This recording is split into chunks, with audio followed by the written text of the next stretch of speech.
Bem-vindos a mais uma edição da ESEC TV, um espaço da Escola Superior de Educação de Coimbra que apresenta um pouco da vida cultural da cidade e da nossa escola. Nesta edição vamos falar e ver pintura, gastronomia, teatro e cafés com história.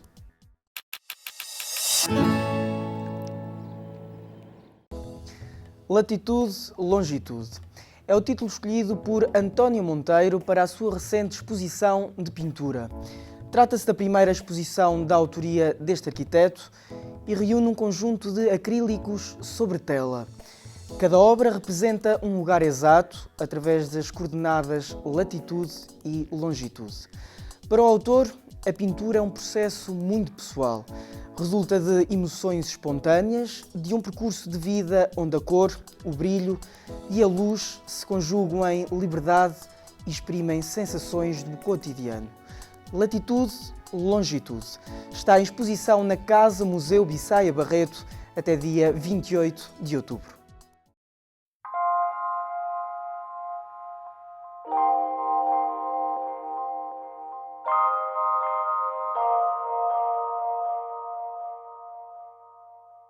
Desde garoto sempre tive alguma ligação com a pintura, sempre foi algo que mexia comigo. A minha vocação era a arquitetura, ponto final. Ainda hoje eu sou um arquiteto, não sou pintor. Quando dei estudar arquitetura ainda andei na Escola Superior de Belas Artes de Lisboa.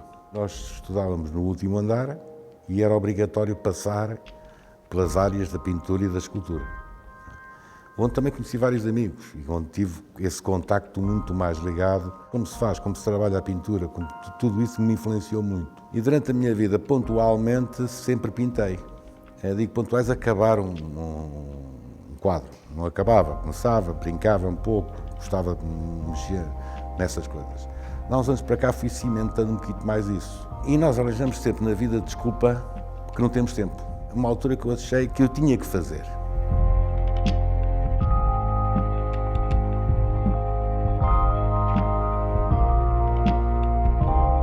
Anos atrás, quando pintava alguma coisa, ia sempre pelo caminho mais fácil, que era as formas geométricas da arquitetura. Mas aqui não, foi um quebrar.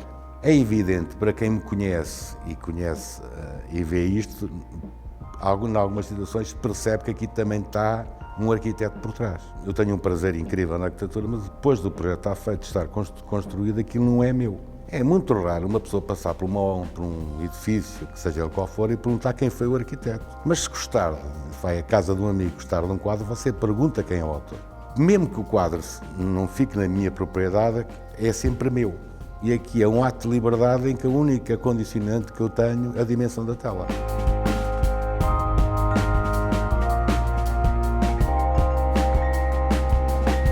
O quadro que está imediatamente atrás de mim é uma coisa muito tão simples como isto.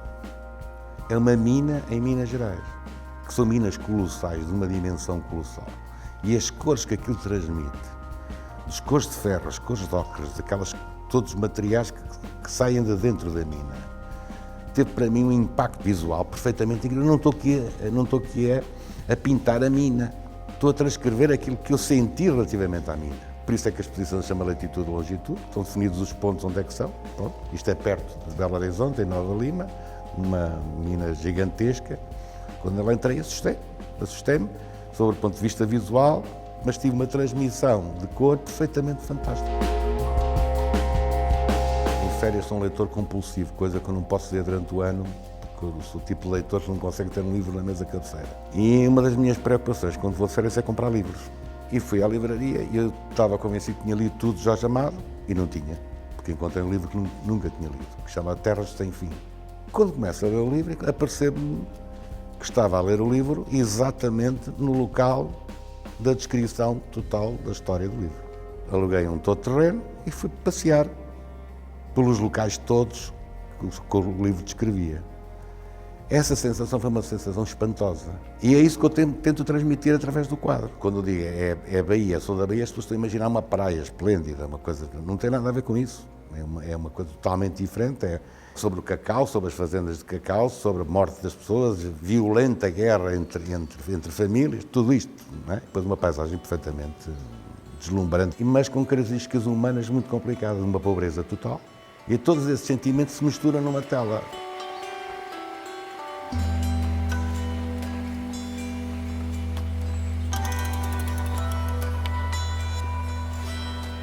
contemporânea, hoje é aquela que daqui a 100 anos se vai estudar como não sendo. E daí que, ao longo destes 42 ou 43 anos de carreira, fiz uns 15 textos para catálogos. E, neste caso, achei que o trabalho do António Monteiro é um trabalho que tem mais-valias. Desde logo, a mais-valia é a inovação. Penso que nem ele, nem eu tenho alguma dificuldade também em rotular este tipo de pintura. Eu tinha um hábito nas aulas, quando dava a introdução à história da arte, é que, por exemplo, fazia fotografias a 9.000 e tal metros de altitude de avião, por exemplo, os campos sobre a França ou sobre a Espanha, em que se via tudo, mais ou menos como se está a ver aqui na pintura de António Monteiro, aos quadradinhos pequeninos, mais verde, menos verde, mais verde, menos verde, ou mais castanho, menos castanho. Normalmente projetava aquilo, na altura em diapositivos, aos meus alunos e perguntava o que é isto, eles diziam todos que era sempre uma pintura abstrata. Depois eu tentava mostrar-lhe em terra, quando por lá passava, e que não era uma pintura abstrata, era uma pintura realista, eu diria mais, era hiperrealista. Eu acompanhei nos últimos meses a pintura do António Monteiro, e eu devo dizer que quando olho para muitos projetos de arquitetura do António Monteiro, eu vejo muita escultura nos volumes. Porque em muitos casos, quer a própria cor, quer os reflexos que os materiais fazem, ultrapassa largamente aquilo que é um arquiteto, que é um normal arquiteto. Quer dizer, há aqui um artista polifacetado. Olhando para aqui, eu percebo que estas cores, estas manchas, este conjunto de manchas, o diálogo da própria cor, leva a perceber, desde as chuvadas de São Paulo, ou efetivamente quando a pessoa está em Ouro Preto, está sentado na pousada que o Niemeyer lá fez em 46 ou 49, e olhar para aquilo, e o quadro está atrás de mim, é que pode de facto perceber essa luminosidade, a própria luminosidade do lugar, como e a Marrakech, a pessoa vê aquelas cores terra das próprias casas, das construções, mas também quando vem vento do deserto, então ainda mais. Portanto, não é uma pintura abstrata, não é também uma pintura realista, porque não é uma pintura fotográfica. Eu quase que diria que é aquilo que fica depois de se espremer um limão ou uma maçã, quer dizer, e há alguma coisa que fica. E isto é, digamos, a impressão de uma realidade. E daí, se quiserem, em última análise, será uma pintura realista.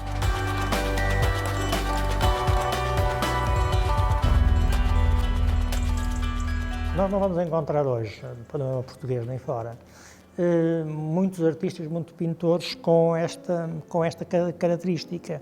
Quer dizer, no fundo, não é uma questão do sentimento que vem dentro de um expressionismo, não é o Pollock, que não é um gestualismo, não é nada disso.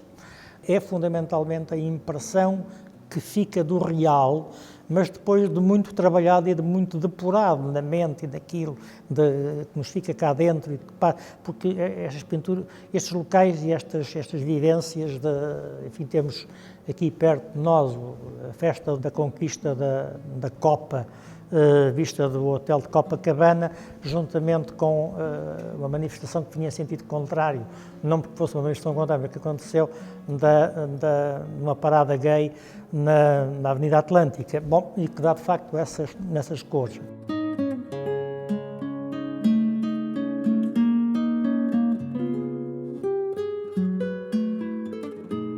Isto, do meu ponto de vista, é extremamente original. Do ponto de vista técnico, eu creio que se trata de uma pintura muito adulta, muito madura, muito trabalhada. Quer dizer, estamos a falar da primeira exposição de pintura de um artista que já saiu do edifício das Belas Artes há umas largas décadas. Não? Foi usando o desenho, foi usando a criatividade, não é só o nosso estádio municipal.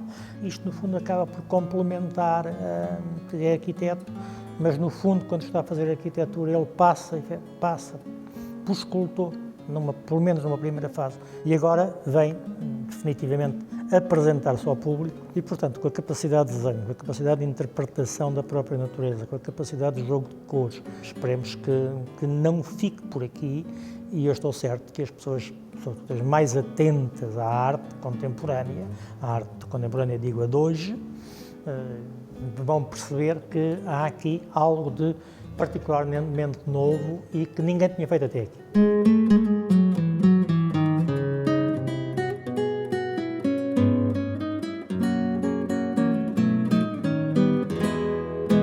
Os meus principais clientes, em termos profissionais, estão do outro lado do Atlântico, há uma diferença de 4 horas. Por isso eu tenho amanhã livre. Desligo o telemóvel, deixo o andar debaixo do meu escritório, onde tenho o meu espaço para pintar, e todos os dias, por paixão, até porque houve aqui também, de há um ano para cá, um esforço pessoal, no sentido do aperfeiçoamento de técnicas, não é? Porque uma coisa era brincar com a pintura, outra coisa era levar isto mais a sério, não é? Há muita tinta aqui que fui eu que a fiz, há muita esta técnica de pintar, raspar, pintar, raspar, pintar, raspar. São quadros que demoram muito tempo a fazer, até se chegar a algo que nos agrade, ou que, pelo menos que interprete aquilo que nós sentimos. E isto ao fim e ao cabo, um projeto de emoções.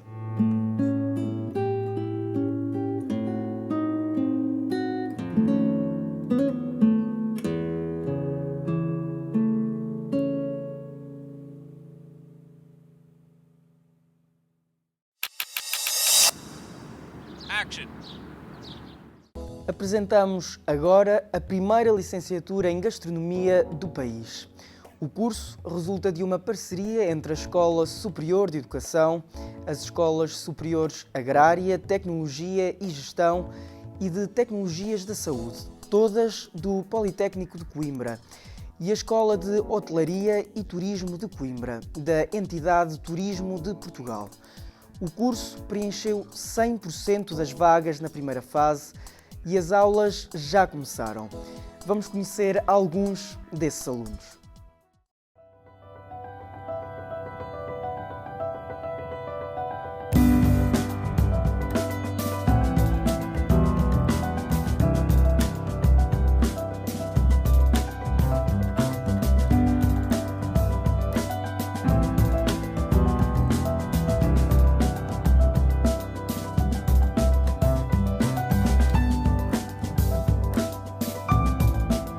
Não podia deixar de estar aqui hoje num projeto que eu apadrinhei com tanta paixão, quer eu, quer a Secretária de Estado Fernanda Rolo, por ser a primeira licenciatura em Gastronomia em Portugal.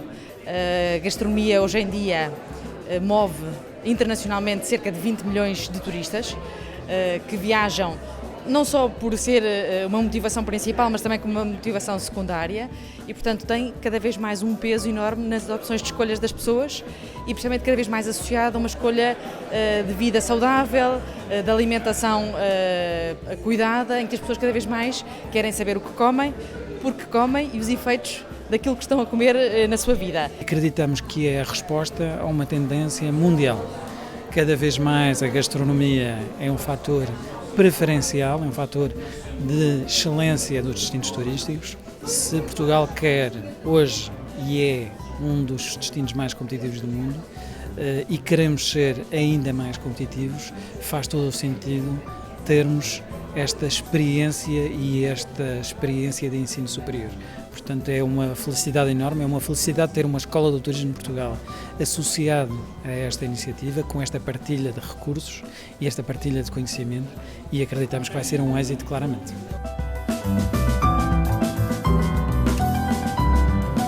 Nós em Portugal não tínhamos isso de facto disponível, essa formação, ao contrário de outros países europeus e países que investem bastante na indústria turística e, portanto, tendo o curso aberto, tendo as 20 vagas sido preenchidas imediatamente na primeira fase e, portanto, e o número de candidatos ser superior àquele que é o número de vagas, portanto, nós estamos convencidos que é uma aposta de sucesso para o Instituto Politécnico de Coimbra, numa primeira instância, e naturalmente para a região e, claro, neste caso o país, visto termos sido os primeiros a avançar com essa licenciatura. Eu venho da Madeira e escolhi esta licenciatura porque é uma licenciatura pioneira e é uma boa oportunidade para o mercado de trabalho e interessa-me também, visto que a Madeira é uma ilha bastante turística. Eu sempre tive muito cuidado com a minha alimentação e o facto de ter disciplinas assim como a nutrição que nos leva a entender a importância dos alimentos torna tudo muito mais atrativo, pelo menos assim a mim. Hoje em dia as pessoas têm todo um cuidado especial com a alimentação, portanto eu acho que faz todo sentido tentar entender um pouco mais o que as pessoas querem, o que é que elas procuram e acima de tudo bem-estar. Uma licenciatura onde tem um plano de estudo que me interessa muito. Plano de estudo esse que tem tem cozinhas várias, cozinha europeia, cozinha asiática, cozinha africana, portanto outro tipo de cozinhas que nós não estamos muito habituados, além de já ter algum conhecimento nesta área.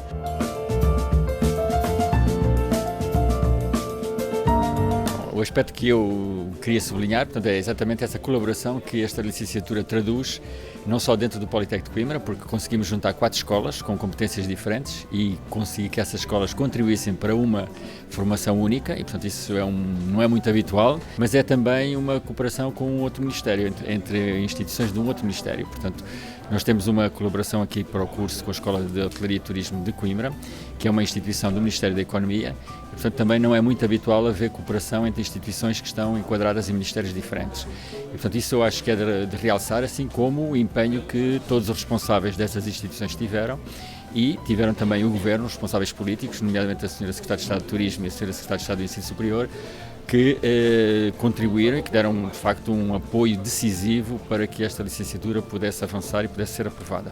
E também sabemos que já há quem noutras partes do país esteja a tentar replicar este modelo. Portanto, isso tudo dá-nos uma grande satisfação e mostra que estamos no caminho certo e que foi uma boa aposta.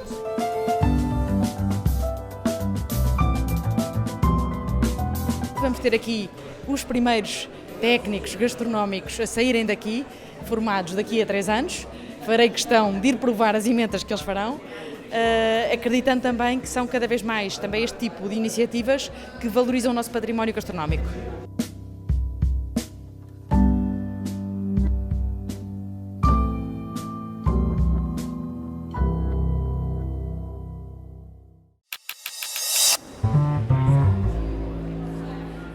Vítor Marques, um dos gestores do histórico Café Santa Cruz, em Coimbra, apresentou o livro Rota dos Cafés com História de Portugal. O livro faz uma viagem pelos cafés mais emblemáticos do país, integrando-os no seu contexto social e histórico, bem como o seu contributo para o desenvolvimento local. Rota dos Cafés com História de Portugal é isso mesmo. Propõe ao visitante uma viagem, ou várias, com a proposta para beber um café.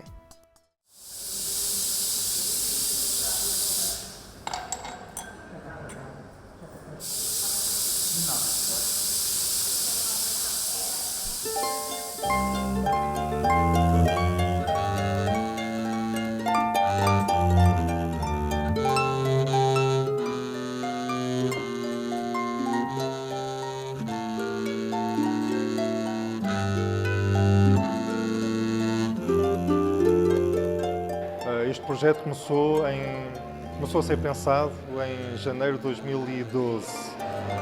Eu dei uma entrevista para a revista de vinhos e pronto, ficou ali tudo em stand-by até sair a reportagem. Ele falou em 6 ou 7 cafés, mas apenas em Lisboa, Porto e Coimbra. E fiquei curioso para saber se não existiriam outros no resto do continente. É a primeira pessoa com quem falei.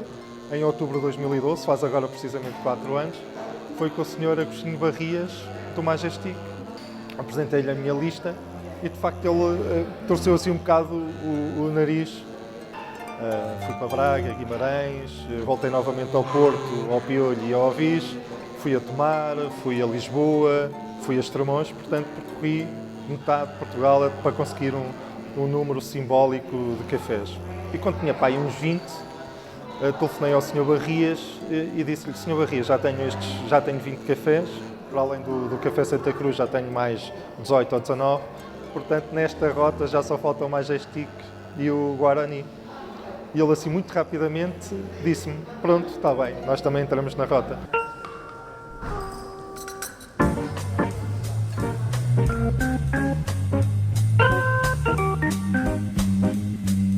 A partir de janeiro de 2014, fevereiro, ainda alguns dias de março, conseguimos fazer o levantamento fotográfico destes 23 cafés. 23 cafés significam 12 cidades.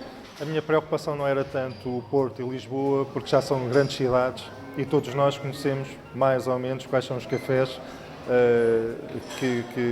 que aí estão. O meu objetivo era ir à procura de cafés que fugissem um bocado a este circuito, a esta rota do litoral. Depois desse levantamento, o que é que eu fazia? Deslocava-me aos cafés e a essas cidades para conhecer, acima de tudo, o café, para ver se aquilo que vinha na internet, as imagens que eu conseguia ter da internet, de facto correspondiam à verdade.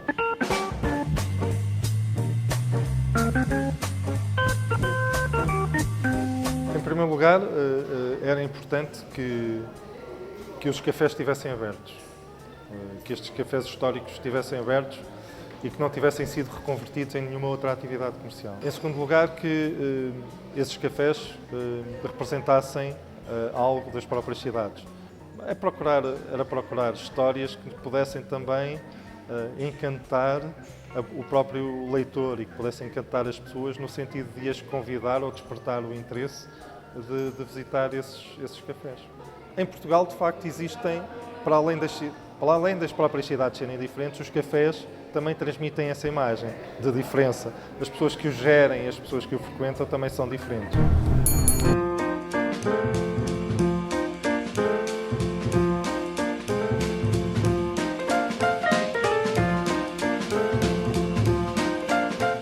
Quando eu comecei a fazer o levantamento, consegui identificar apenas 23 cafés, que são estes que estão na rota. É verdade que depois de 2014 até 2016 consegui identificar mais 15 cafés. Qualquer um deles, destes 15, poderia perfeitamente enquadrar a lista dos 23. Só não os integrei porque foram descobertos a posteriori. E, portanto, como o projeto estava encerrado em abril de 2014, o meu principal objetivo era publicar o livro. O que me deixa satisfeito também com este trabalho que foi desenvolvido ao longo destes 4 anos é que os CTT pegaram neste conceito para desenvolver uma série de selos associados aos cafés com história. A primeira série vai ser já lançada no dia 28 de outubro aqui no Café Santa Cruz.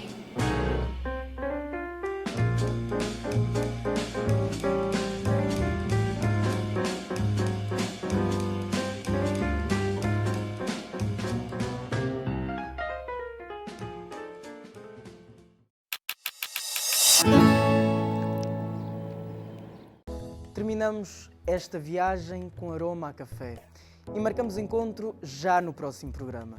Deixamos o convite para acompanharem o nosso trabalho através da internet nos nossos diversos canais. Obrigado pela vossa companhia.